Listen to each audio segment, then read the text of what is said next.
So good afternoon or good morning, I guess. So today I will report it, which is called imposing independent reading practice in the classroom. So there are several reading time in the classroom with several acronyms. SSR, which is silent sustained reading, then read for fun. Dear means drop everything and read. USSR, well, not quite of a Russia thingy. It's uninterrupted silent sustained reading. Dirt means daily independent reading time, not really a dirty. Squirt is sustained, quiet, uninterrupted reading time. And lastly is a rabbit, which is read a book because it's there. So here are the standard guidelines that will help you set up a successful reading program. So here are the guidelines. First thing is introduce the idea of independent reading to students in a manner that will effectively communicate its purpose and possibilities. Well, in other words, fi- let them let them find their book, find a book that is suitable for them that will effectively communicate to their own liking. Second is create a comfortable setting and relaxed atmosphere for independent reading, which is a peaceful, calm, and that will suitable for them to tell a story.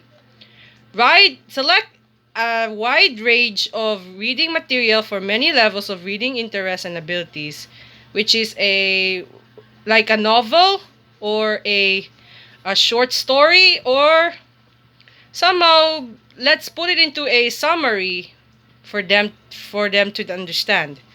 Teach independent reading strategies. Then last is model self-selection techniques. So tell your students at the beginning of the year that a special time will set aside each day for them to read and enjoy books of their own choosing. Describe what you want to happen during this time. So here are these describes. Everyone in the room, including the teacher, will select something to read for 15 to 20 minutes, which is a variable for them to have them analyze and read the story. Everyone, including the teacher, will be free from interruption during this time. So, in other words, they will have a they will have them to read a story without interruption. Everyone will stay with the book long enough to find out what it's like. No assignments will attach to this reading. If you so in other words, even if there is a review, there is no such thing as assignments.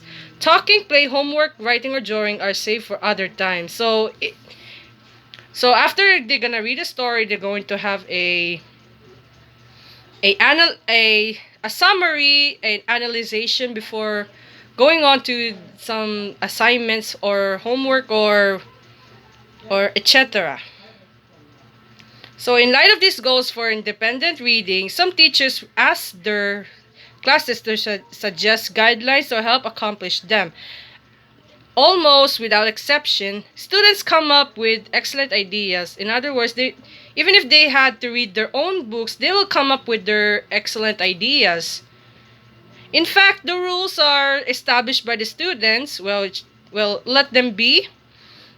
They also own the program and take increased responsibility for its success and often generate ideas about their situation that we might not have considered.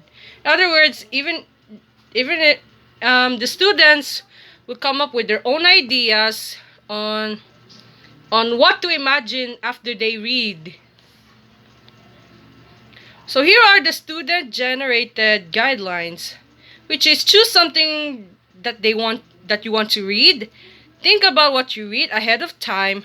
Read when the timer starts and finish when the timer rings again. This time it is for reading only, no talking, of course.